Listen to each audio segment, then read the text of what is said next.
We are going to record this evening.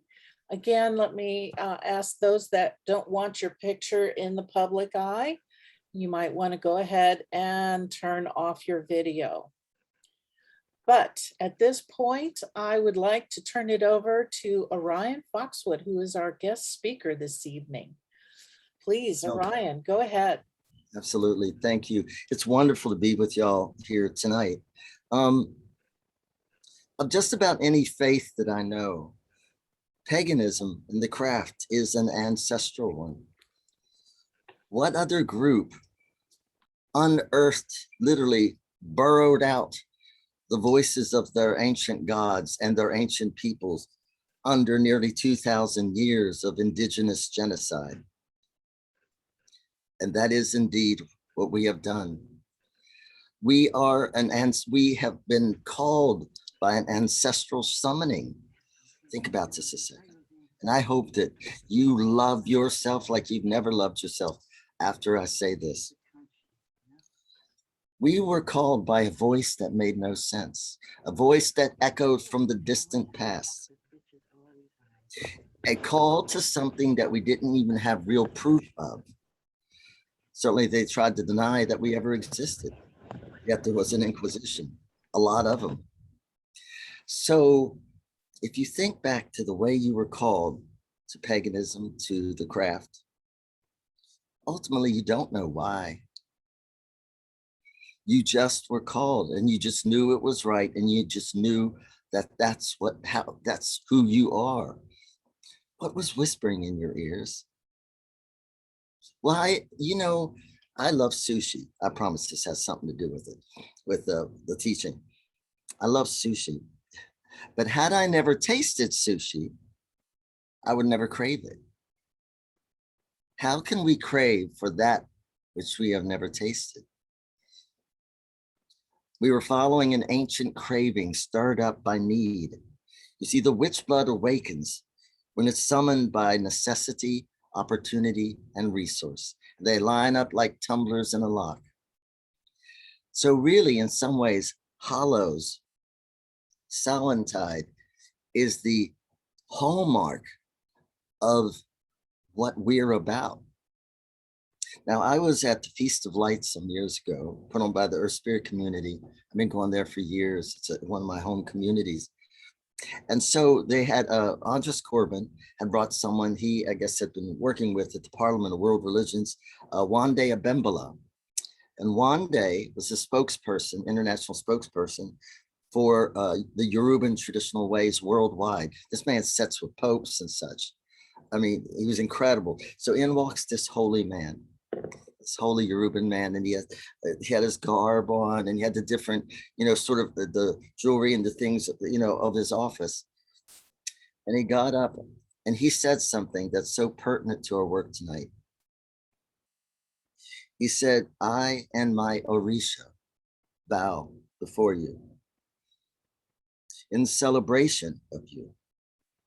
Long before the destruction of the people of the earth, the indigenous traditions around the world, long before it reached their shores, it had already reached our shores, meaning Britain, etc.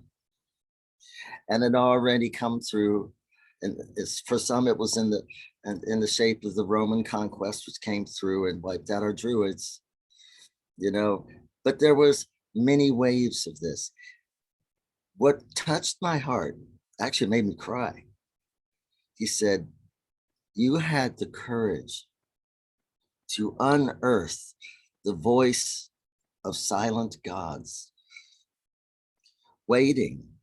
And as you were digging out that relationship with these old gods, chasing something you really didn't understand, you just knew you must, you were also unearthing the mourning, the sadness, the anger of the many peoples who were massacred, conquered."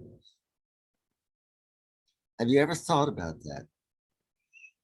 Of course, from time to time, we have witch wars and such crazy things like that in our community. We bear wounds. We've been miners of ancient voices. taking on some of the grief of what we mine out. And look at us. We stayed true. And the ancestors, some of the eldest of ancestors, they come when we call. We don't need to know their names. They know us. So I always say we may not be perfect, but we are most definitely on a path, and a necessary one. Now, somewhere around this was the mid 1800s, the tree of humanity started to shake from beneath. It was the ancestors concerned because they could see in the distance in time where this industrial world was going, see where we're at. And they shook the tree. They shook and awakened and made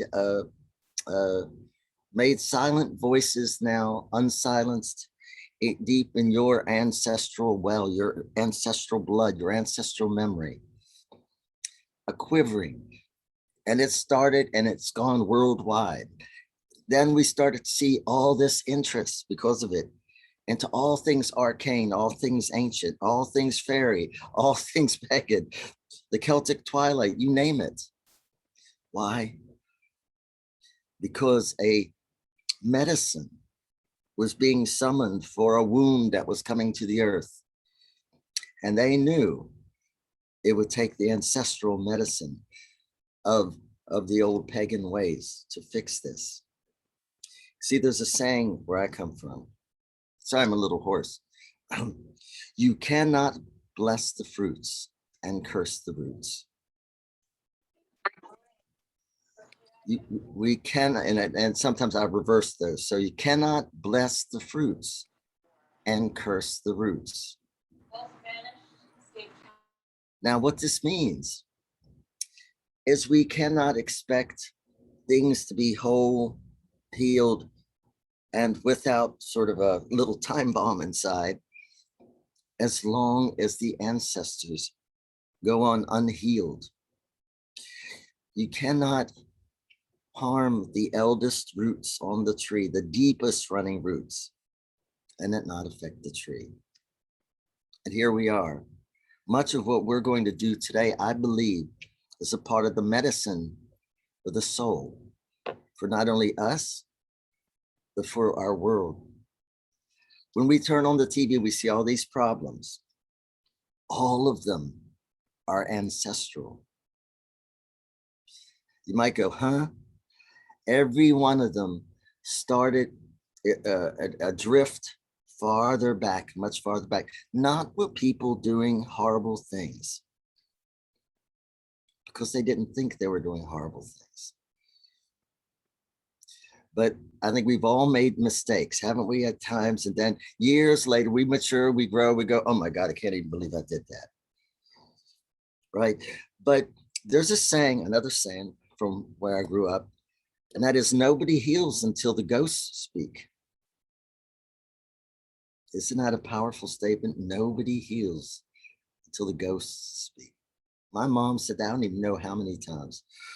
She always said, you know, when you see a problem that keeps arriving, and it just, no matter what, it seems to keep arriving in a family, in a community, in a nation. She said it's because it's in the stream. And until it's taken out, it's just going to keep arriving. You know, whatever is put in the water upstream comes downstream, right, to where we are. And so this is the mysteries of the ancestral stream and the river of blood. And it's all tied into the awakening that caused paganism to come forward. And it's about reaching back to and finding the entrenchments and entanglements that are running in all of our bloodlines and helping them redeem, meaning lifting them out of, because see, many ancestors caught in, I don't know, slavery, the Jewish Holocaust, the Inquisition, I could go on a list of things, are still stuck in that memory. inquisitor and inquisitee are locked in a soul cage that doesn't move until, not all of them, but many of them, because I've helped work with this. They're locked in this because of a horrible thing that happened. You see, each one of us are boats of flesh on a river of blood. We're blessed because we've got a practice that we do that actually keeps us in tune with it. Maybe not called the river of blood in different traditions, but if you look at the wheel of the year, right? What we're really doing is sensitizing and synchronizing ourselves with the rhythm of Mother Fate. And how Mother Fate is sort of, I guess, the movement of this power. We might think, you may call it something else. Sometimes I call it the discussion of the spheres between the sun, the moon, the earth, and the starry heavens. We are in it. We flow our awareness. We turn ourselves. We turn our eyes, our feelings. We turn a synchronization of our lives in the direction of each part of the life flow throughout the year. You ever thought about it? We turn in the direction of it. We don't want to lose any of those rhythms. So right now, the tide is at the halfway mark. And did you know that whenever something happens in the solstice, that happens in the heavens, but we don't see it on Earth until the holiday after? Yep, autumn equinox, equal night, equal day, but we don't see equal life, equal death until Hallows. Coldest day, the darkest day of the year is Yule, right? Some winter solstice. But we don't feel the coldest day of the year until Candlemas. Wow. You can see it right there, what's going on in the heavens, down to the earth, to us. And so right now, we are in the ebbing tide. Now, when I learned about this sabbatic cycle, or the witch's wheel, the way it was described to me by the priestess who trained me, and I love this, she said, they're tides, Orion, they're tides. And the tide follows the light of the heavens, the sun and the stars, the moon, but specifically in this, the sun, as it flows down to the earth, into the earth, rises up as all living things, goes out to the edges of, the horizon, and then descends back down into the earth for renewal, as some of it rises back to the heavens, only to follow the cycle again. The sun in the sky to the sun at the center of the land, rising through the soil, which is the digested wisdom of everything that has ever lived. What makes our planet so incredible on our list is that on other planets so far, geology didn't keep growing. New minerals didn't keep happening. On this planet, it's so cool. We have geology, which begat biology, which begets more geology. So let me explain that. It may not make a lot of sense. We know now that life really did start with our minerals. And that shows up in the Bible, that shows up in ancient Greek tradition, a number of places where life, or in this case, like Adam, Eve, or the androgyne, Deucalion, and Pandora, which were the first male and female, Pyrrhus a little bit later, and in Greek tradition, where the soil is formed, where the clay is formed, right? And then the breath, either in the Greek tradition of, I think Athena, I believe it's Athena, brings it to life, or, Yahweh brings it to life. They now know that how life began in terms of its prebiotic origins. This is so cool. Is that there were certain, I don't remember, there were chemical structures, but they definitely wasn't DNA or anything like that, but it was like precursors to it, came down on meteors, right? With that heat, hit our wonderful minerals that were already on our land, in our land, caused a number of things to happen with them switching poles, but it caused the pathway through which all life came. You see, life can't exist very well when it doesn't have structural tension, when it doesn't have structural integrity. It has to have cell linings, and like your organs need to be able to function individually and not bleed into each other. All of this is the mineral world. Now, so there you have it, the clay and the heavens breathed into it. But then it didn't stop, because then what came to life in its many complex and varied forms then gave itself, as it would die, back into the soil. And now we have soil built of eroded minerals, and listen, this is how I put it, the digested wisdom of everything that's ever lived is in this soil. The soil itself is the ancestral god or goddess. It is the memory of everything, or else we wouldn't have to eat that which is made of it. You know, you have to eat the plants that draw up from the soil and the animals that eat the plants. You have to eat earth to stay on earth. But the good thing is she returns the favor later. Which, if you're like me, and I think all of you are, see your nodding faces and smiles, that's where I want to go badly. I don't want to cheat my mother, you know. So you are already involved in an ancestral practice. You were called by an ancestral voice, human and other. Because the beings like the gods and the goddesses, the fair folk, that's all ancestral. This holiday really is the epitome of our calling and of our purpose. One day I was out to Santa Cruz doing a workshop, and I said to, it was on I'm sure Ancestral Magic, and I'm sure Joe Links was probably there when I said it's all about the ancestors. And there was a wonderful Christian woman there, and she pulled me aside. She says, Orion, I actually love your work. She said, because I know you're a witch and I'm not, you know, she said, but I get a lot of guidance from what you say, and it helps me be a better Christian, which I take as a really good, compliment. She said, but here's where I do differ with you. It's not all about the ancestors. It's about God.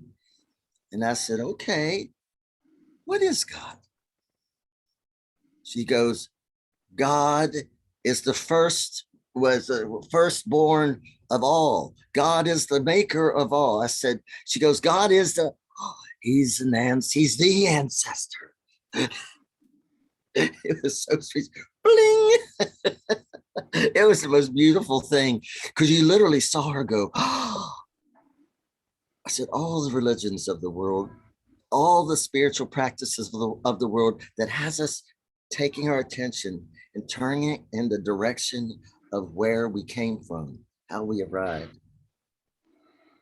It's all ancestral. Because ultimately, if they had not been, we would not be. If they had not been, we would not be. And our ancestral stream is human and hominid and dinosaur and a fish and all of those, all the way back to the first microbes, and then beyond that to the light beings that fell from the heavens into our land and gave it life and light. That's all. You were there when the Big Bang happened, still banging. So there's no new energy. So is that a little kitty fur? That's really for the camera. That was fun. Look at the tail, y'all. So Samhaintide, what is it? It's the deep tide. You could say it's the receding tide. But see, the further you go in magic, the more you know, and even science, there is no death. There's death of familiar shape. Grieve the loss of familiar shape, but there is no death.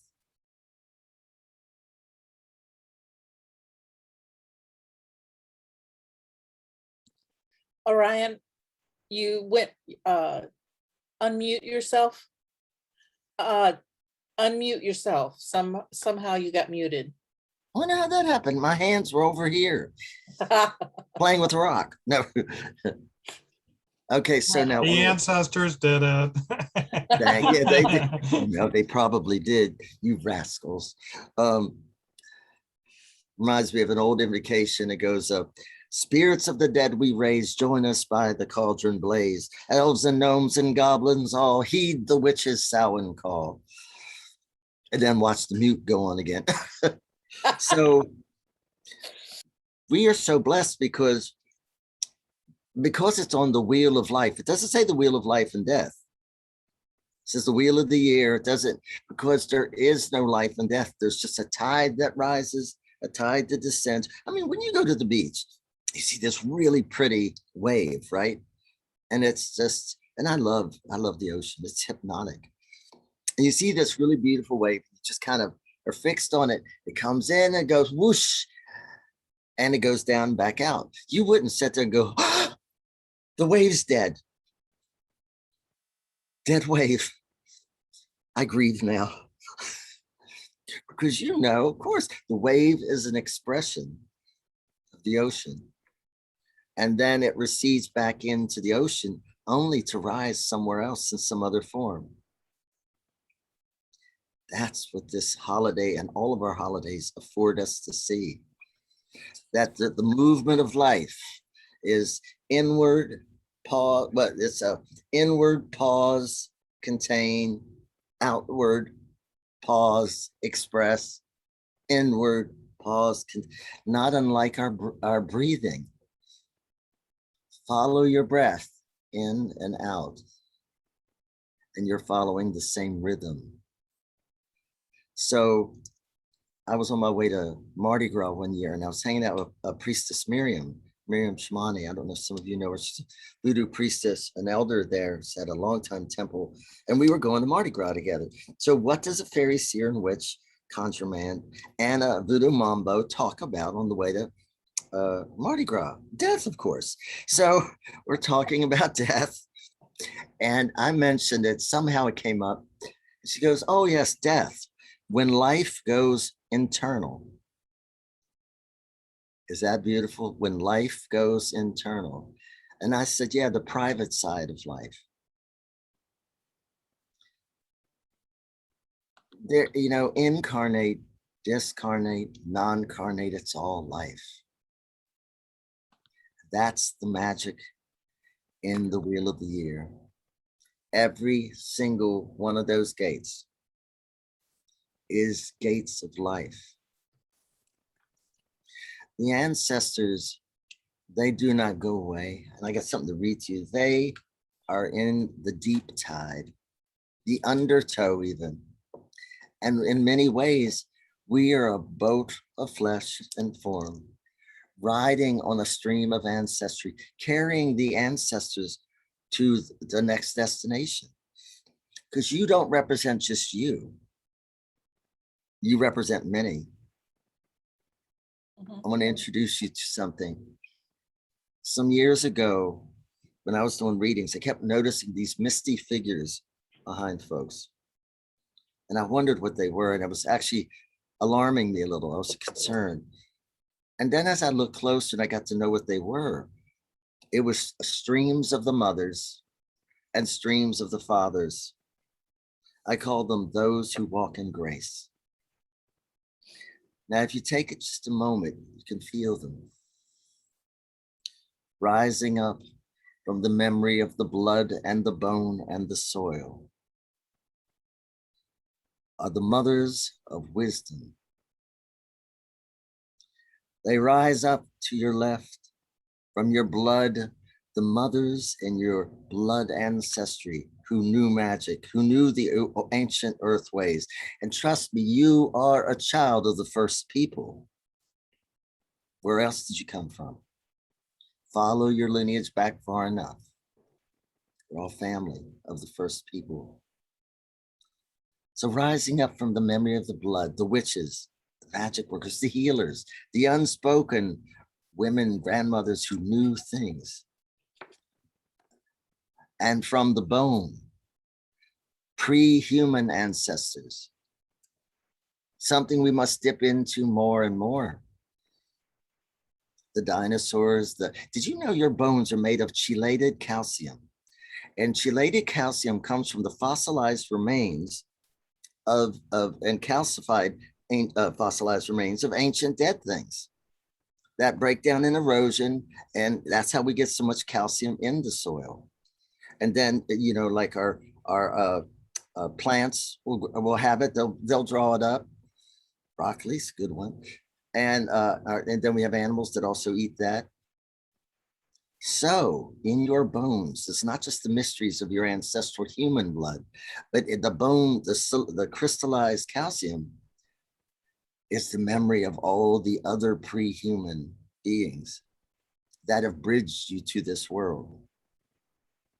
So we feel them rise up of all different shapes, dinosaurs and ancient microbes, tardigrades. Whatever arrives, let it arrive. And from the soil, wherever you are, wherever you live, somewhere in the soil is a piece of you. In that soil somewhere is a piece of your ancestry, or else you wouldn't have been summoned there. And it could be God knows how far back and through what branches, through what angles, but you've been summoned to where you live because there's ancestral presences in the land. There's things for you to do and to be done with you. And land will not let you go, usually, not peacefully, until whatever that is done. So the wise ancestors rise from the memory of the soil, these mothers of great wisdom. We do not know their name, but they know us. You see, those who walk in grace, they walk with you. They help you. All the many times you usually go left at that traffic light and something said inside you go right, and then you avoid like a fatal accident or something. That's often them whispering in your ears. You have countless generations of ancestors that walk with you. All of us do. My mom always said, God left everything in the hands of helpful spirits. Those are the helpful spirits. So we feel the mothers to the left, the fathers to the right. The same thing of the blood, the bone, and the soil, the priests, the shamans, the wise old grandfathers who knew things.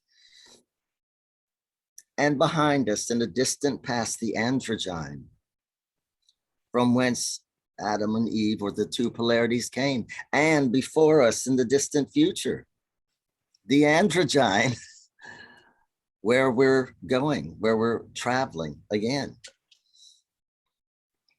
which puts us right on the stream. So to reach into the deep tide of Samhain is not to reach into death, and it is not to mourn. It is to reach into an upflowing tide of wisdom, a stream that you ride on throughout life, that you can open yourself to. Once you know it's there, you're changed forever. Do you feel the mothers and the fathers? They rise up, the mothers with their left hand under your left elbow, their right hand on your right shoulder blade, like a stream, like a stream of lineage. And on the right, the fathers with their left hand on your right shoulder blade and their right hand under your right elbow, upholding you and sustaining you. You see, without them, we couldn't survive in life. No one, nothing can. Well, God got us, left everything in the hands of helpful spirits. It's my prayer for you and my hope that after tonight, you will stop from time to time and feel their presence. Just feel them. What I do is I go to those ancestors, known and unknown, named and unnamed, human and other, No, those ancestors, seen and unseen, named and unnamed, known and unknown, human and other. I do not know your name. I know your touch. I thank you. I love you. I don't need to know your name. That's a brain thing. It's nice. But believe me, ancestry.com doesn't go as far back as your true lineage. You are old, very old, millions of years, if the truth be told. And there's a heritage that walks with you. And we in particular, I think we're pretty damn cool because we did come to an ancestral calling. We may not have known it at the time, but we came because the earth needed us. When the world needs witches, witches arrive. And here you are, part of the solution. So I want to read something to, or how are we doing? Do people need a break, or are they doing okay? Or We're good on time. Let's check with the gallery here. Do we need a bio break, folks? Or are we good to go ahead? All right, let's keep going. Okay. Now, as many of you know, in addition to traditional witchcraft and conjure, I practice a folkloric and contemporary form of fairy seership and teach it. And many of the teachings have been inspired by the old ballads and others. This fairy lore is quite intact if you know where to look and how to look for it. Really, nearly nothing was lost because you see, fairy wasn't a religion. It wasn't a politic. It was a paradigm. And it was a paradigm associating with the multidimensionality of Earth and its populace, its people. Whereas Reverend Robert Kirk, who wrote The Secret Commonwealth, Bells, Fauns, and Fairies in the 1700s, called it the Secret Commonwealth. See, most of the Earth is not seen. Most of you isn't. You seem solid, right? We think we're solid. Did you know you're not sitting on the chair right now? No, how about that? That's comforting, isn't it? Or even laying on the bed, you are hovering above it just ever so slightly because your magnetic field and its magnetic field are opposing each other. The only reason we seem solid is we're vibrating at the same rate and we're bouncing off of each other like bumper cars. You know, one little shift and we go right through each other. The Earth, likewise, and you are a less particle than you are space, but so is the Earth. And so in those spaces, there's whole other dimensions, because inside of space is another dimension of space. And so when we deal with the ancestors, human and other, we deal with the fair folk, we deal with what we think of as the invisibles, the unseen company, the threshold walkers, we're acknowledging that life has a strata of existence, seen, unseen, and thresholds in between. In the life, afterlife, and in the interlife. So Thomas of Eversadone in Scotland was a known fairy seer and a prophet who was taken to the other world by the fairy queen. And he had to pay a time, which is, 7 years. And he gained the tongue that cannot lie. I think, because I've gained the tongue that cannot lie through Bree, but I think also when it comes to tongue that cannot lie still. So, so when she grabbed him up, she snarfed him up on her white horse, and off they went, faster than light. And I want to read you what happens as they're approaching the fairy lands, specific to something called the River of Blood. Oh, they rade on and farther on, and they waded through rivers a boon to the knee, and they saw neither sun nor moon, but they heard the roaring of the sea. It was a murk night, and they nae stern light, and they waded through red blood aboon to the knee, for all the blood that's shed on earth runs through the springs of that country. Now you have to understand the profoundness of what this ballad is saying. On their way to the fairylands, and the fairylands were the elven lands, they're described as lit by neither sun nor moon, but by the starlight and everything. That there is no sun, there is no, in fact, there's a whole nother epitaph about we saw neither sun nor moon, but this in a place lit by starlight, and heard the roaring of the sea. What is the roaring of the sea? Gestation. Amniotic rhythms. It's the gestational level of the ever arriving emergent life. You see, you were born, but you're still borning, meaning you're still arriving. You're not the same you were really last week. Definitely not the same one 10 years ago. I know, I look down, I've changed in 10 years. So you're still arriving, and you'll be arriving until the day that you burn that body out. And then you'll arrive somewhere else. So this roaring of the sea is that she has taken him now towards the gestational place, the place of regeneration, on the way to where the fair ones are, right? And the fair ones live in a place that's luminous, lit by starlight and everything. In other words, lit by its starlight origins. Because everything on Earth is starlight. Did you know that all the iron in the universe, no exceptions, is made by burnout stars? Because stars, either they become black holes or they become diamonds. A diamond star, can you imagine? I want one. Or they implode, become black holes, or they become iron.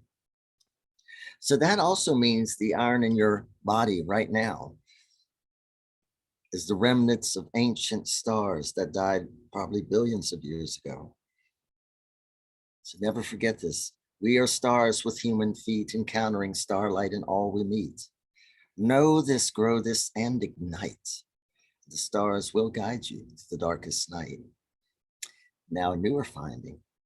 Speaking of gestational memory. Now, remember, gestation, where's a baby sort of grow and gestate in the mommy's womb, in this incredible sack of magic that's going on in in this fluid that has electrical pulses in it. It's magic. It's pure magic. The water in your body, well, the water on Earth, 50% of it is older than our solar system. This is a new finding. 50% of the water in your body then is older than the solar system, older than the sun. So this means you've got the remnants of stars and water, which holds memory, that is older than this solar system, billions of years. So how old are we? We're the universe with human feet. So going to a rhythmic stream of ancestry is natural for us. It is unnatural to not live in an awareness of it. So now I'd like to talk to you about the river of blood. Let me check in with Janine. Janine, am I going in an appropriate direction for?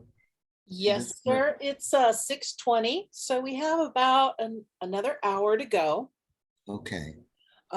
We might lose some folks because we do have some from the East Coast, like yourself. I promise you won't lose me, though. No, I'll never lose you. But yeah, so some of them have to work early and whatnot, but yeah, you're doing good. If you, do you need to take a break right now? Do you I need, think I'm good for a while. okay, Yeah, I'm an Energizer bunny tonight. So let's talk about the river of blood then. It is my view that the technique I'm going to be sharing with you tonight, and tonight specifically in honor of the ancestral stream, the upholding stream to all life. Notice what I just said, the upholding stream to all life. So one brief aside. I was out in California, kind of out near Joe Links, and I was in the redwoods. I found my Zen in the redwoods. And I was walking along, and these trees, these incredible, ancient, beautiful trees, so still, these growing monoliths. So they did the equivalent of, psst, come here. So basically, their energy field touched mine and drew me over. We soul reached and mind touched. And so the trees said, you should do what we do. I'm thinking, what's that? Grow real big. Said, your brain is a laptop. Now, I know this is antiquated computer language because I really don't know computer language. So I know this is antiquated. But you'll get my drift, I hope. They said, your brain is not the mainframe. It's a laptop. The mainframe is Earth and the heavens. That's that. And we do not need a brain, yet we manage incredible cellular activity, and we communicate across vast distances and more technologies than you even know. We produce ozone. You can't do that. And so this was a very powerful thing for me to understand. This is so important for us to have this wisdom. You see, Hallows is about honoring the ancestors, but it's about renewing our living presence for what they truly are and what they're about. So going back to the trees, there is a pulse of ancestral wisdom ever arriving from the earth itself. And the amount of data in the soil. Did you know in the ancient fairy tradition, it teaches that there are 3 great oceans that bring about life? One green, one blue, and one brown or black. They use terms, those two, one or the other. Basically what they're talking about, the ocean of blue is the ocean of water. The ocean of green is the green world, the plants, the trees. Notice that what they call them oceans. The ocean of brown is the soil.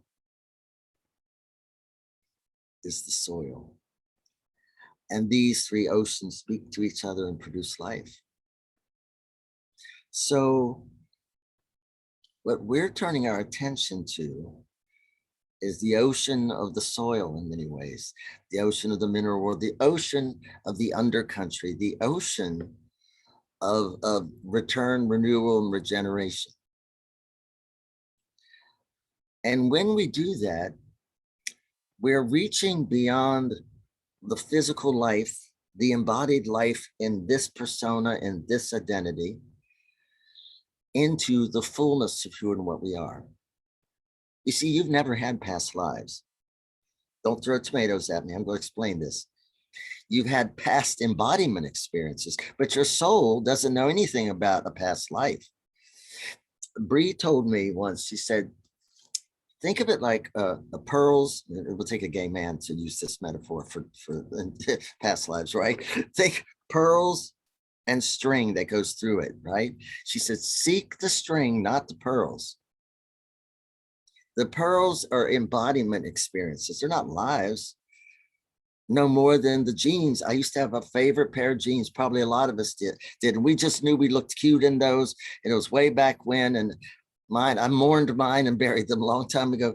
But when we outwore those jeans that just fit our buns just right and all that, we didn't go, oh, it's the end of a life. Or maybe we did, I don't know. That's the end of a life.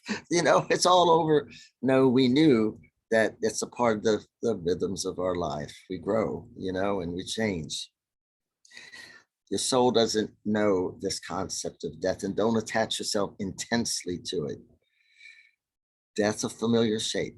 Yes, grieve that loss, but not the death of the true personhood. So when we face these gates, and this is the Western gate, when the west wind blows o'er thee, departed spirits restless be. We face our altars to the west,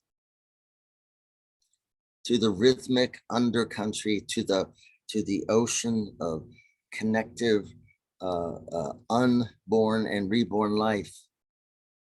And as we do, see, for witches, this tide also is an opportunity to use and enhance our skills in living in a living presence of the ancestral stream, but also engaging the subtle senses, the senses that go beyond physicality, the senses that move into relationship with life, not just in form. Do you have any idea what that, well, first of all, it helps our psychic ability, it helps our intuitive abilities and our magic. It does something else. It prepares you for that transition. Each gate prepares you for transitions. That's the beautiful thing. Facing the gates puts us out of resistance with life's rhythms. And by really engaging, not just celebrating or lighting a candle, but going, okay, let me reach my senses beyond physicality. Let me soul reach and mind touch with the unseen and get out my oracles. Let me bob for the apples that have runes on them and see what the well of memory says. Let me wear the old death masks of my ancestors and go trick-or-treating, which is what often they did, so that the ancestors would have a chance to walk on earth again. What a beautiful celebration of them that is. They used to still do that back at the Shenandoah. When I was a little kid, they would keep and I mean, they wouldn't have the mask. I don't know if anyone did them anymore, but they would keep items of clothing and things that were, and they would wear them when they went trick-or-treating, a part of their overall outfit, because they wanted to carry the ancestors in some way. They want them to know that they're still with them and that their livingness is not tied to their physicality. All of our moms pass into spirit at some point, mine did. But yet I didn't die. I was born from her. I was made out of her. So she's ever with me. So, and daddy, and and their mommies and daddies before. So now this river of blood piece. It's my belief that at these Sabbaths, that and holidays, the equinoxes and solstices, that what we do is not just intellectually engage with, as we think, the mysteries or the teachings of that place in the rhythm, but that we actually go into that rhythm in some way. We immerse ourselves in it. Like during this time of the year, as the leaves are approaching half on, half off, and they'll be there around hollows where it looks like life and death are ambivalent, where winter and summer are still going, I don't know. And they're in a tug of war. And it used to be an old pagan practice, which they did with a tug of war, which would have a a rope. It's so fun. It's a rope. You have women on one side, men on the other side, representing the great Lord and the great lady. On one side of the rope, it's painted blue. On the other side, it's painted red, right? So the blue was to embody the darker side of the year, and the red, the lighter side of the year. And so there was an intentional losing. So there'd be a bit like mud pit in the middle, so it really was fun. We used to do this at Foxwood. If you're afraid of mud, it's not a fun thing, but if you're ready to have some fun and laugh your ass off, it's wonderful to do. And so you'd have the women on one side, the men on the other. And so at this time of the year, the men would win. Why? The men are the horn god becomes king really at Hallows.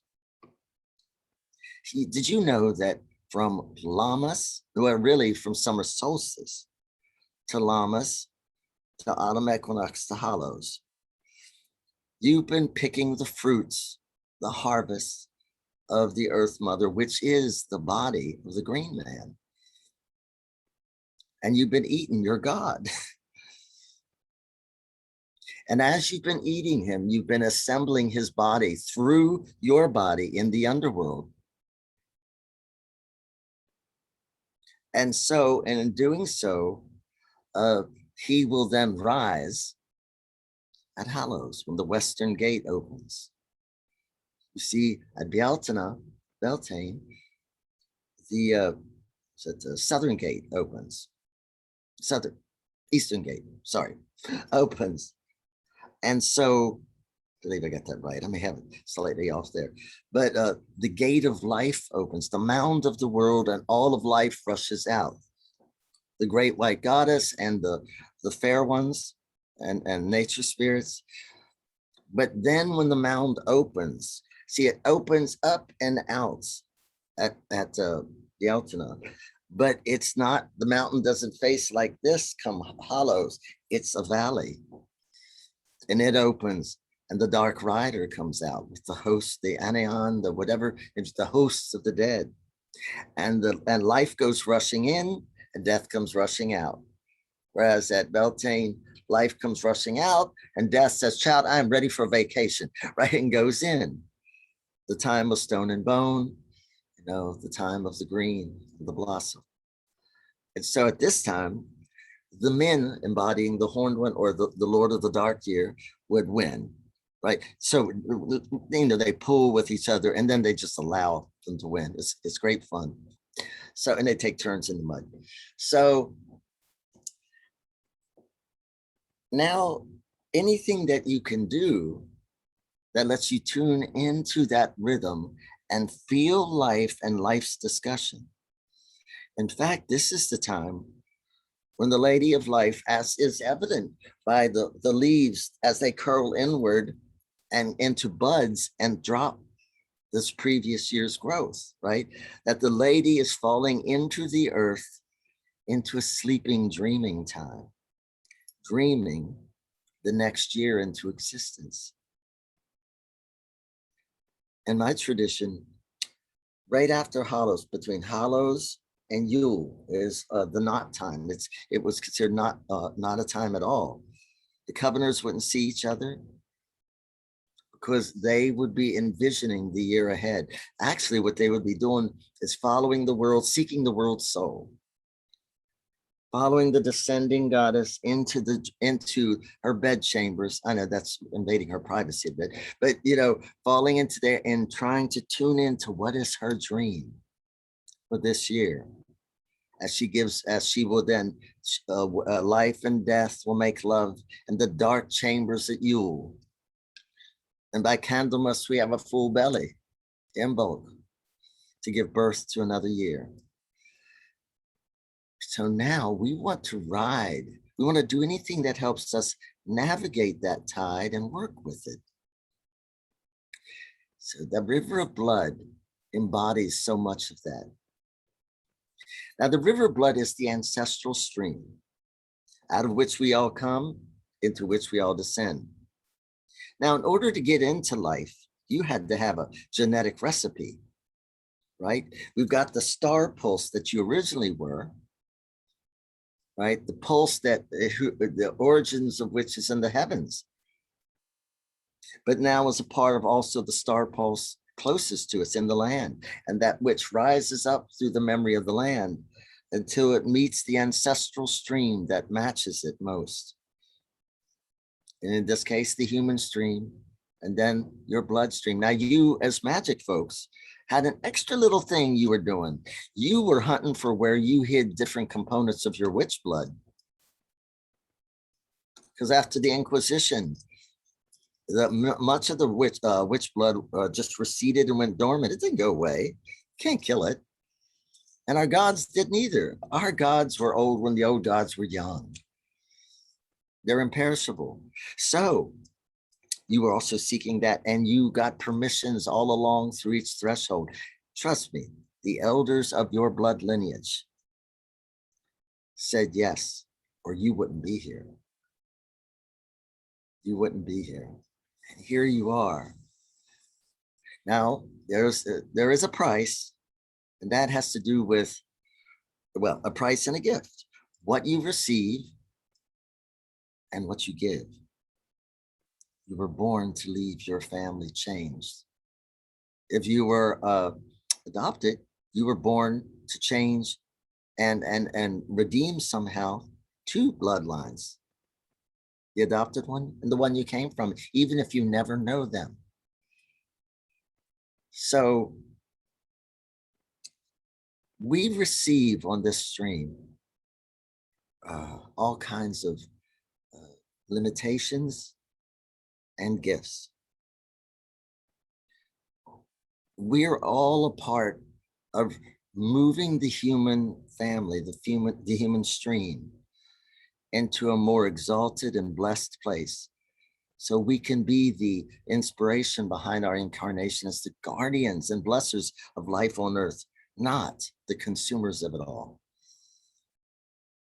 So this concept of the river, which I'll be taking you in just a few moments, is crucial right now, because all around us, the riot on the Capitol, COVID, Black Lives Matter, all of these powerful big events that are reshaping us, because it's shaking loose some of the things that we must do. First of all, we were all children of one mother, sister and brother, human and other, and her name's Earth.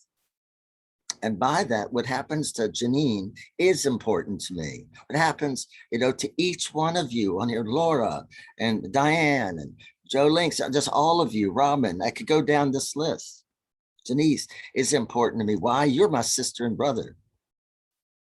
What's happening over in the Middle East is our concern. Women are suffering. Therefore, we do our magics. So, and our votes.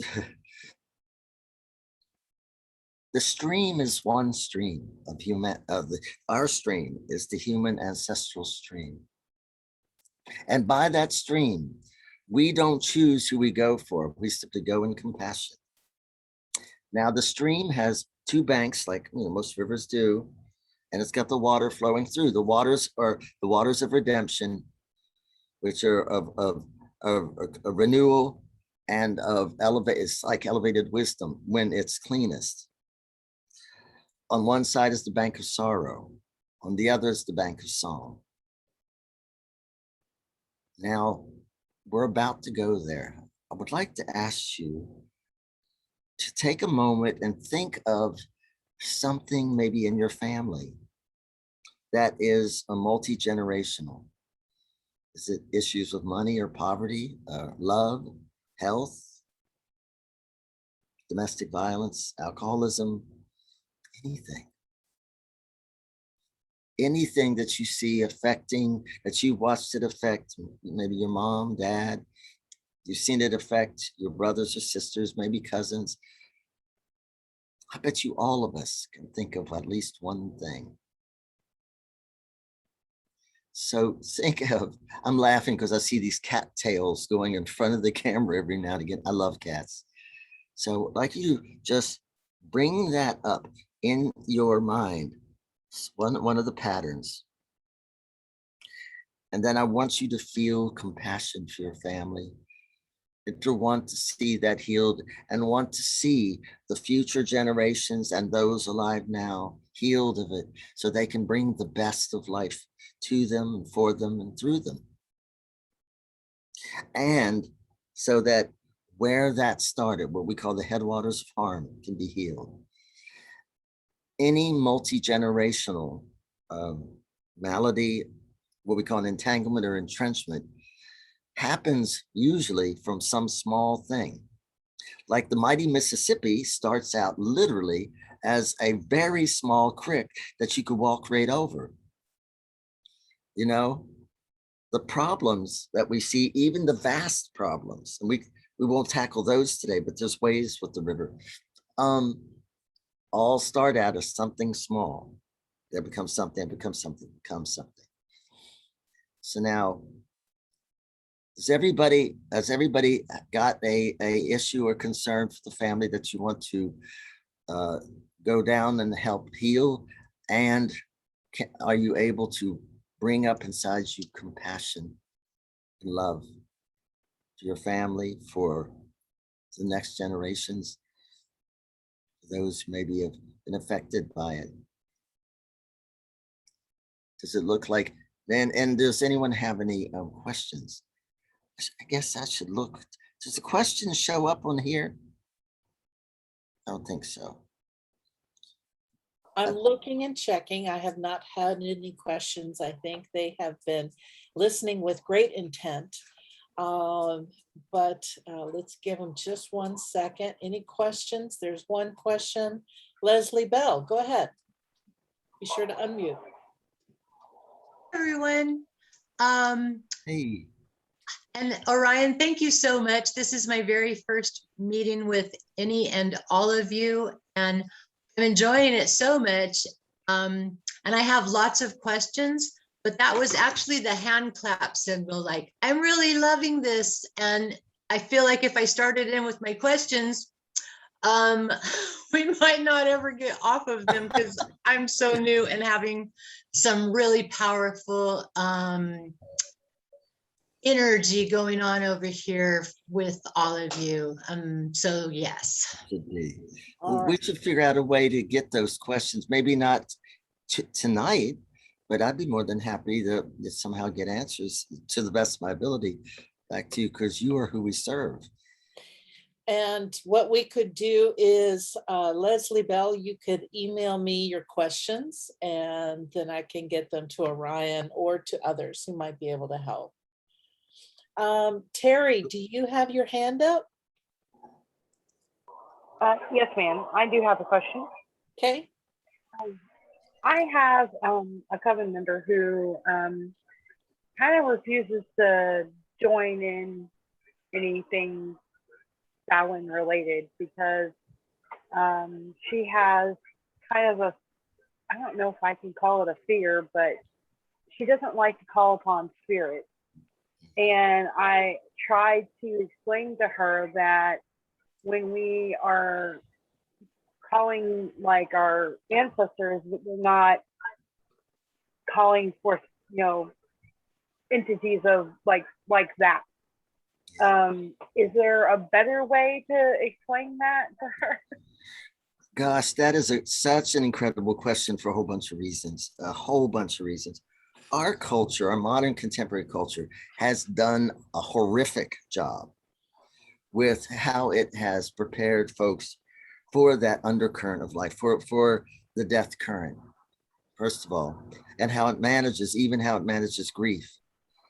Second of all, people have so many traumas related to the unseen company.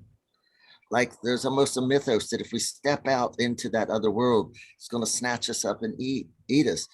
Well, there are otherworldly beings that are obnoxious and even harmful, but there's ticks in the woods, But the thing about spirits is, if you are in touch with your essence, a spirit can hide nothing from you, ever. Embodied spirits can, like us, the living, because if we're relying on the surface expression. But you see, when you got the feeling in your gut, many people misinterpret fear and awe, power and dangerousness.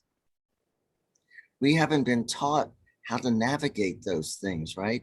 And so this area is very scary for folks in many ways, because they need a chance to dip their toe into the subtle realms and to start experiencing certain ones. And there's certain ways of praying to the ancestors too that can ensure that.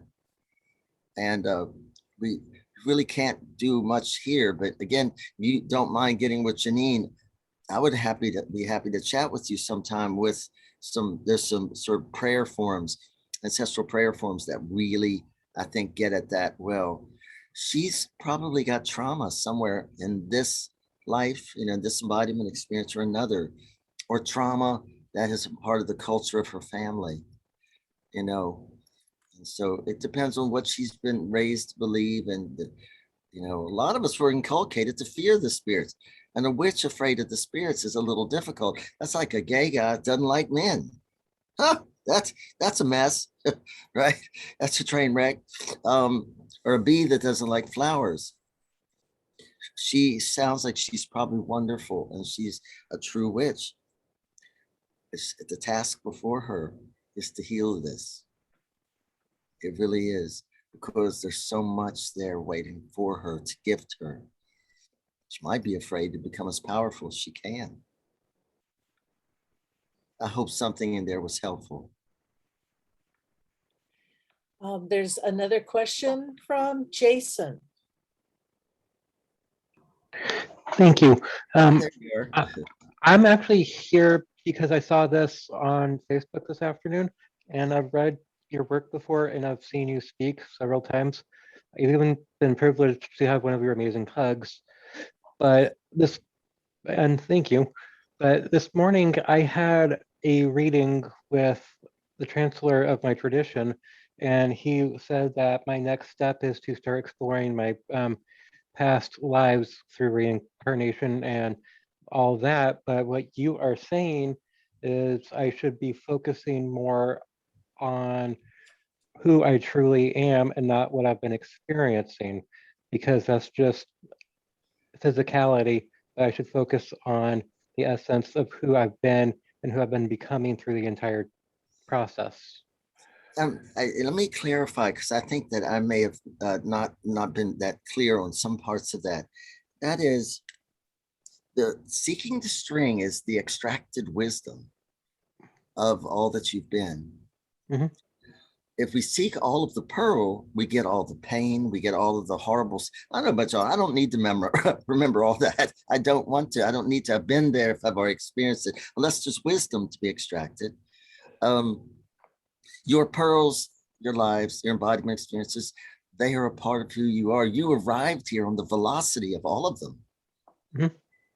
And so we do want to sacredize them. There's a piece of work we do. It has to do with the co-creation of an intentional future, where we go back and we reach into all that we've ever been. And we extract the wisdom and power and the velocity that has brought us here, and use that to fling the golden cord to the future, a future of our own envisioning. Mhm. And so I think they're right. They're right to seek the fullness of who you are, but just know not the whole. Don't look for all the details of all. Look for the wisdom that is, like, I find the images of what I've been, then I'm looking for, how did I grow? Did I do good in that life? Is there learning still in me that needs to happen because of that life? And I found that really helpful. So good luck with that. That's a treasure house in there. Okay. Thank you. Thank you. All right, Orion, let's move forward, and then at about 7:15 we can take some more questions. All righty. So we're ready to go to the river? Yeah. Now, should there be turbulence, first put the oxygen mask on yourself. So let's start to tune in and flow down into the living memory of our form and the land.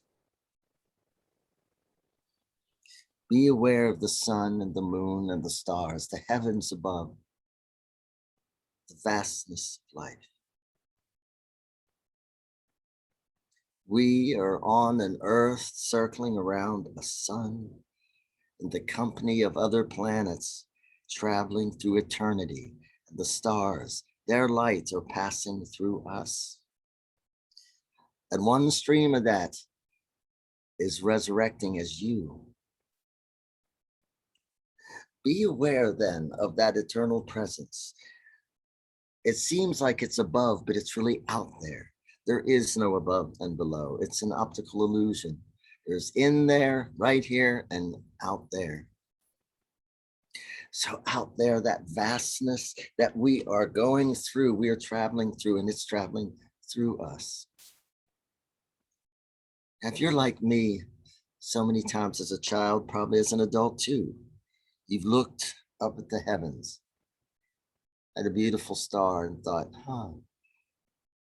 did I come from there? Don't you have to wonder, is that same star looking at you going, have I become them? Or when you were little, I haven't really changed much. Maybe you haven't either. When I was little, I would just stare at the stars. I loved laying back on this hill at our house, just looking at the stars with my mom in awe. Feel the childlike wonder of the heavens, of the eternal, ever arriving. Feel that in your presence now. Bring down the expansiveness of the heavens into your awareness now. Now be aware of the below.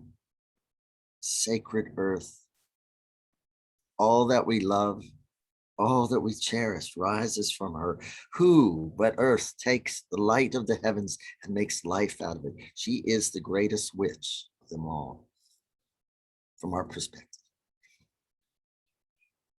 Everything that you love, your food, your water, your very flesh, the fabric of your home, your clothing, your children, your grandchildren, your animal friends, your plants, all made of the substance of earth. So much givingness that rises from the emergent pulse of the earth. And too, in the earth is all the wisdom of the ancestors. So it's the givingness of earth, the rhythms of earth, the hidden places of earth, with the hidden people of earth. Take a moment and maybe think of a time when you gardened and you picked that, I don't know, ripe tomato or that something out of the garden or off your tree, or apples or peach, still warmed by the sun, and best it be with just a little bit of soil still on it. Gives it that nice organic yum. And just remember the yumminess of eating it, the goodness of earth. Feel the goodness of earth rise and the mystery of earth rise into your center. Feel its presence now. Now there is a direction before, behind, to your left, and to your right. Behind you is the past. All that you have ever been, you were made of your choices. When we are born in the shape and image of our parents. When we die, we are in the shape of our choices. Feel that velocity. How many lives or embodiment experiences have you lived? Have you expressed to get to this point where you are now? Where you ask the profound sacred questions of who am I? What is it? What's my role in it? And more. So feel the velocity of the past as your treasure house to draw from, and the unclaimed future before you. We're poised on a stream of time and of types of existence. Now, the forward movement before us, all potentiality, behind us, extracted wisdom, and the velocity of our movement of life through life. To the left, the mothers. To the right, the fathers of wisdom. Rise up from the memory of the blood, the bone, and the soil, and uphold us now. Now at your center. Your center is made out of the same center that everything in the universe is made out of. Breathing space and starlight, the mother and father of all. First, be aware of your breath. As your breath moves in and out. Did you know your lips are on the mouth of eternity? Your lips are on the mouth of space, on our atmosphere, which goes out into space. And each time you take in a breath, you're taking in spaciousness and the expansiveness of space. And each time you breathe out, you're releasing limitations, that which is outworn. With every breath we take and release, we cast a spell of love and peace. Space, the breathing space, is the space that opened the mouth that uttered forth all, is the mother of all. And she moves into, through, and with our lungs, our breathing. So when are we ever separate from our true mother? Then our heart pulses plasma throughout our body, pulsing light in it like the first star ever lit on the altar of heaven is pulsed through all the stars that were lit by it.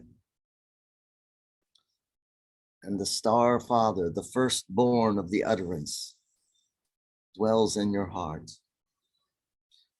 And in the beat is the ancestral drum and the flicker of the first star, and the star father in the heart, and she who breathes forth the uttering mother. The breath come together, and in their union, you emerge, a child of promise, a witch, a magic worker, a redeemer. And now the directions come together within you, and you are at the center of the crossroads where all magic begins and all magic ends. Reach out before you and feel for the rising pulse of the earth. The pulse of the earth is ever rising all over the place, in little thinning places that are like pores in the skin of earth. Feel your hand being drawn to a specific area. It may grow hotter or cooler or tinglier, or just fit a nice groove there. Feel the pulse rise from the earth of life and living memory. And now moving counterclockwise, open that feeling out until it forms a circular well, an opening into the underworld before you.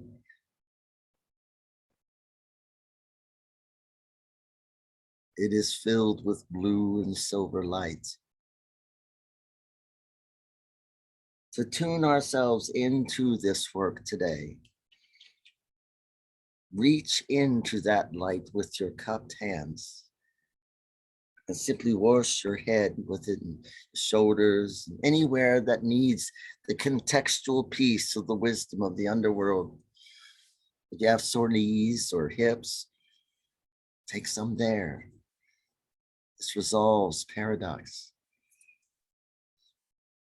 Take a couple more dips of that and tune in to the genus loci of place, and also to the peace that dwells in the inner worlds.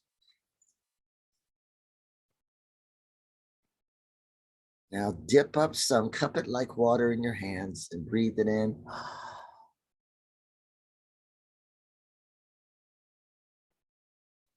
And then breathe it out.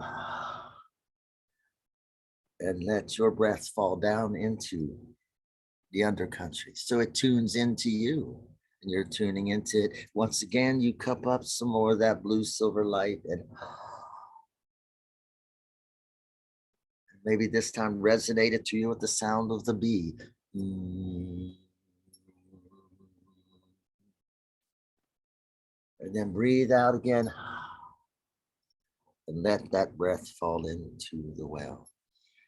One more time. And breathe out into the undercountry.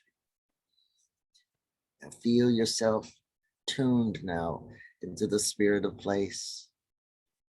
This gives us deeper access to its living memory, then into the soul of self and the soul of world. You feel yourself being drawn now to go down into the well as you feel yourself becoming lighter and lighter. Now in your heart, you hold the knowing of perhaps an intergenerational problem or concern has been a concern for different people in your family, maybe many generations. And in compassion and in love and a desire to heal and have the best of these people, your family, your kin. Feel yourself drawn down on that compassion, light like a feather, drifting down into that well, like a feather on a breeze. As you go down, you're passing through the soil and substance, the stones and the sand and the roots, the buried bones. As you go deeper, you could see the hidden waterways, caverns, secret spaces of the land. Until you pass through an area that you can see many faces emerging from the sides of the well, ancestors, human and other. They know why you've come. Some faces you recognize, some you may not. They're hopeful with your presence. And you continue to fall like that feather on a breeze. And you look down below and you can see shortly that you're coming down to a clearing. And as you start to approach that clearing, it looks like a grassland, like a broad expanse of field. You can hear off in the distance the sound of a mighty river. You look around you, it's like daylight here, except there is no real sky. Though you see blue, there is no sun or moon. You see stars, but stars not just in the heavens, they're in everything. Everything has a light from within it.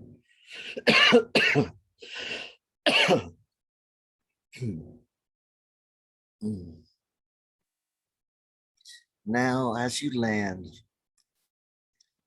follow the sound of this roaring river, this mighty river. Now, if you do not see it, some people don't feel its presence. Feel its presence. You know what a river feels like. So now feel yourself into the presence of the river of blood, this mighty river, wide. You can see it goes into the vast distance both ways.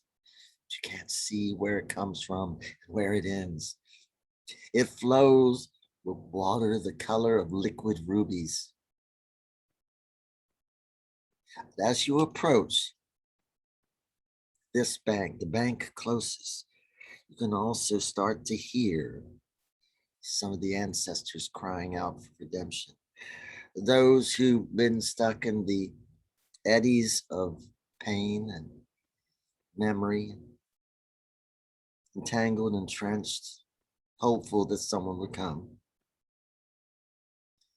Now, right here by the river is a crystalline boat, a glass boat of destiny.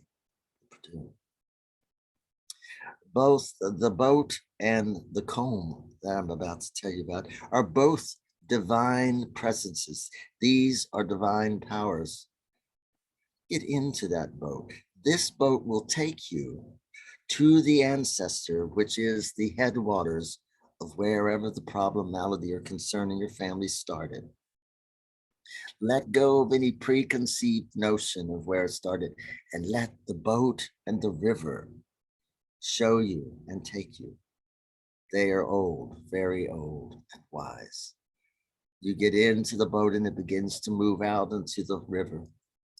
Now you spy down in the bottom of the boat the golden comb. No, you can't take this with you. This is the golden comb of resolution, the detangler of entanglements, of karmic threads and memories that hold us in a haunted place and doesn't allow the fullness of our life to arrive. See, when one cannot forgive or forgive self or forgive others, one holds oneself or others as an action. In other words, we become a particular, an action, but not a whole person. We're that thing that happened, and that's all. So many of our ancestors may be caught in that relative to the problem that you had concern and compassion for. The ancestor that the boat is taking us to is where it all started. Now, as we go out into the middle of the river, there's a bit of a fog and it can't quite see. We can hear voices. Just simply, as soon as the boat stops and pauses, reach your hand out to the river. You will find that your hand lands on the back of an ancestor, like maybe their shirts, something. They are not heavy. They are spectral. They will at first appear black and white. Take hold of them, raise them out of the river, and bring them into the boat. They may look surprised. They may look hopeful. They may be thrilled. Speak with them about how it all began. They likely will want to tell you some of the story. And as they speak, ask if you can comb them with the comb of resolution. The comb allows the fullness of who they are to breathe again, so that if they are disentrenched, the whole line is, and it can heal. So you begin to comb down them. Now, if they have hair, the tangles easily fall out, but you also comb down their clothing. And there's detritus, little bits of leaves. There might even be little pieces of paper with notes on them, all kinds of things.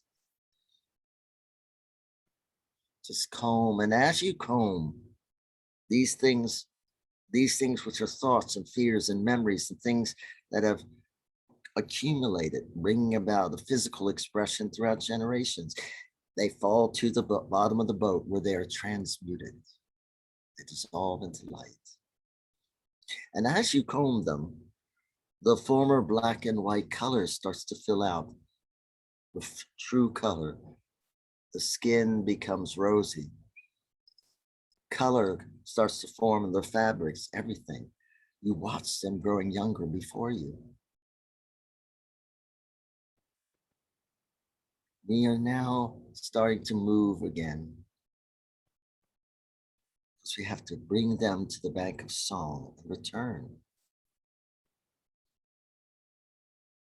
As you continue to comb, they may say things to you, speak things to you, make images in your head, just kind of note them.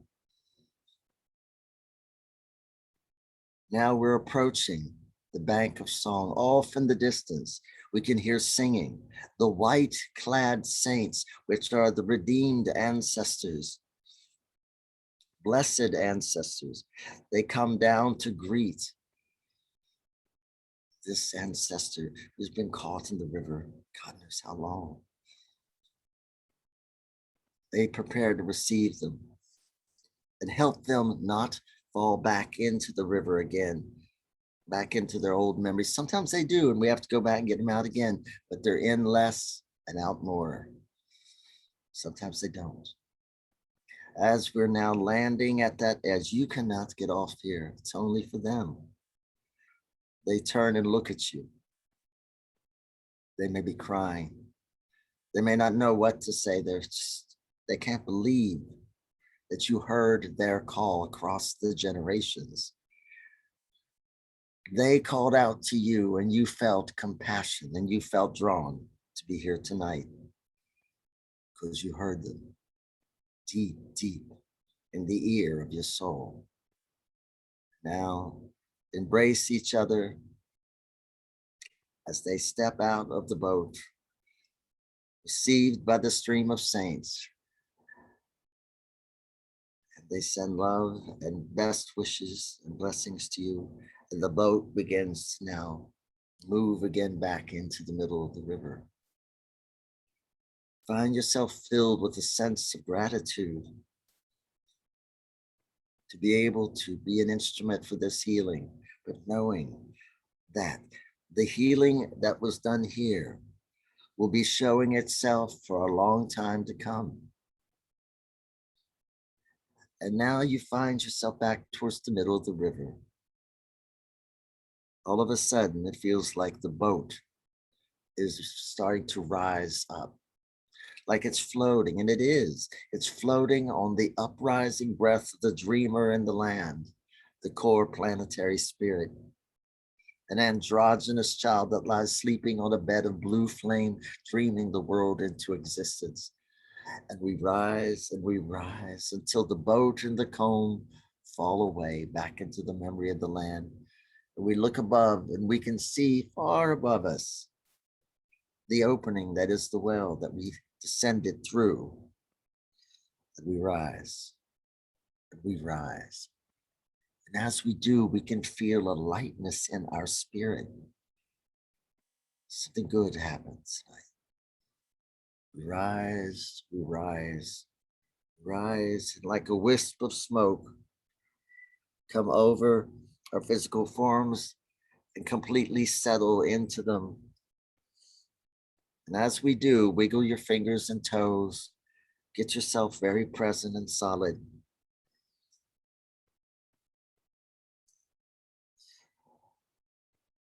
And now, place the hand that opened the well out in front of you. We thank the spirits of the well of knowing and the well of becoming for granting us inner passage deep into the hidden mysteries of the great dark goddess and of the star child in the land. We thank the ancestors for preserving the ways of the river of blood so we would have a way to be those healers, the healers of the past, the redeemers of the future. Now with your hand, begin to circle the edges of that well you opened clockwise. And as you do, spiral it back down into the memory of the land till you feel it. Now be aware of the heavens above, the expansiveness of life, the earth below, the depths of life, and the all-giving underworld, place of wisdom, direction before you and behind you to your left and right. And the directions come together in the walk through life that is you. You are the heavens above. You are the earth in human form. You are the velocity of the past. You are the unfolding future. And you are the wisdom of the mothers and fathers, human and other, all in one as they were. They all come together to center. You're back at the center, except you are the crossroads, the place where magic begins and magic ends. You're ready, open your eyes, or settle yourself, and then any questions or comments?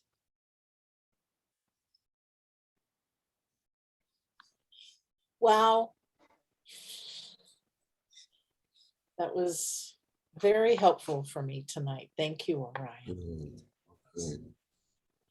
Any questions?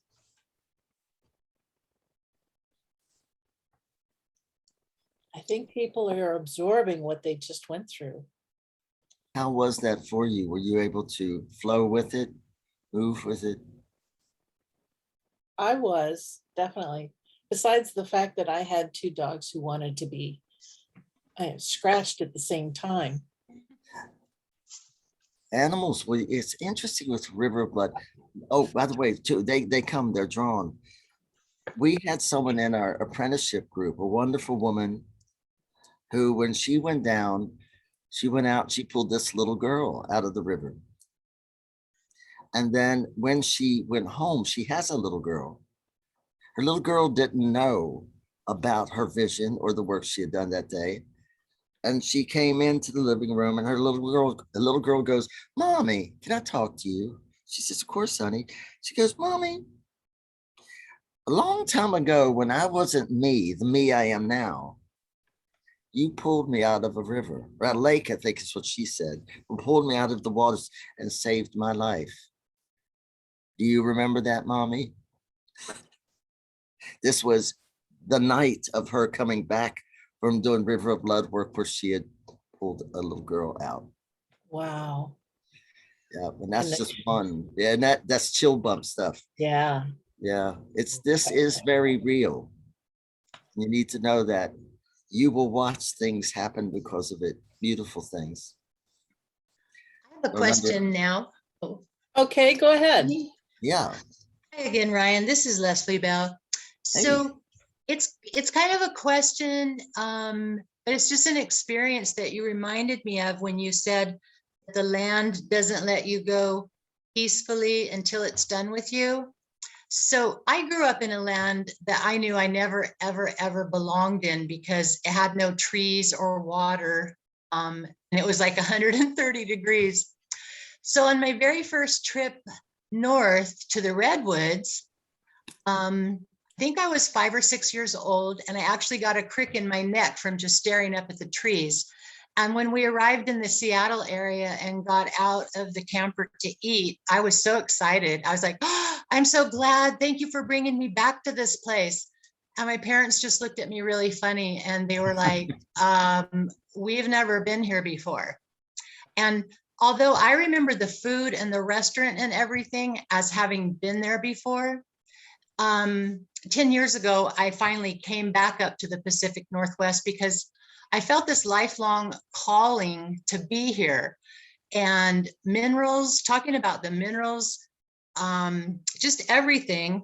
And I'm just going to finish this with, I've been doing really important work here for the last 10 years. And now I feel like it's time to go. And so feeling like I was always supposed to be here. And now maybe I'm confused because I'm like, I'm not sure if I'm done with this place or this place is done with me. And I won't know the answer tonight, but I wanted to thank you for giving me more ways to think about it. And if you had any perspective you wanted to offer, that'd be great. Absolutely. Thank you.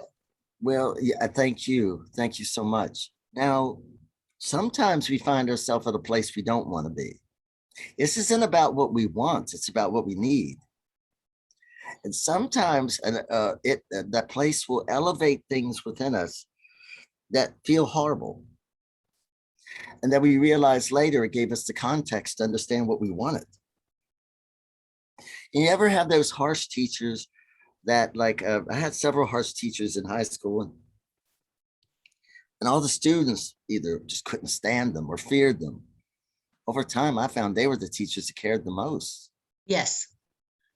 They didn't want to see you compromise yourself and not shoot as high as your intelligence could go. And so the places where we are sometimes are difficult.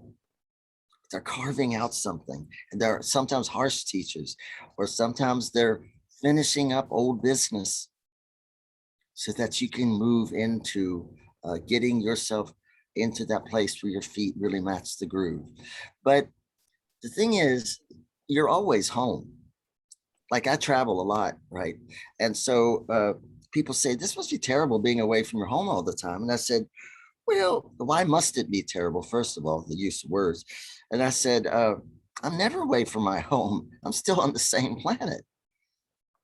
you know, Okay. everywhere. And so where we are, as much as we love it, and there may be a full life residence that were there, but they're windows into the soul of the world.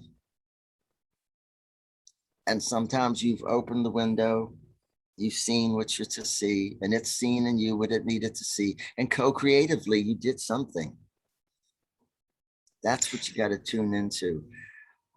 I am doing the place- work here that I could never do where I come from, just for various reasons. And I totally help people. Like, that's my job, helping people. And so that's another way to look at it. Where I come from, they don't even have very many helper positions available. So I was being everyone's helper since I was 2 years old. And like other women in the group, maybe like, oh, you're a girl, we're not going to do things your way. And then 5 minutes later, hey, let's do it this way. And so I've got to blossom as a helper here. I have. And perhaps the minerals here, are the minerals that I'm part of. So a lot of what you said tonight, I hope I'm not ball hogging the conversation, but it's just given me a lot of new perspectives, and I appreciate you. And maybe you came there to retrieve something stored there from an embodiment experience of another time. There's places we go to. One thing I learned when I was in Wales, and Joe Links is on here, and Arlene is on, and we were together in Wales, and where I was haunted by the ghost of myself in this old church. Oh, And this place, this was like a 1,200-year-old church, held a piece of me in trust until such time would come that not I could have it back, that having it back would actually grow me and would to another level. Because what I had in this church was a time when Christians and pagans lived in harmony, absolute harmony. And because of things that I've seen through my lives, I've seen it go a direction that was not cool. And it held in trust that memory. So that memory could be alive in me in this life, in this time, along the stream of time, and bring it through. So sometimes places hold a piece of us in trust. We're drawn to them to go and just to be. I'm telling you, when we went to Wales, when we went to Scotland, oh my God, when I went to Scotland too, I swear in the Highlands, I started bawling. I just started crying. My honey thought, what is going on with you? And I said, I'm touching my soul.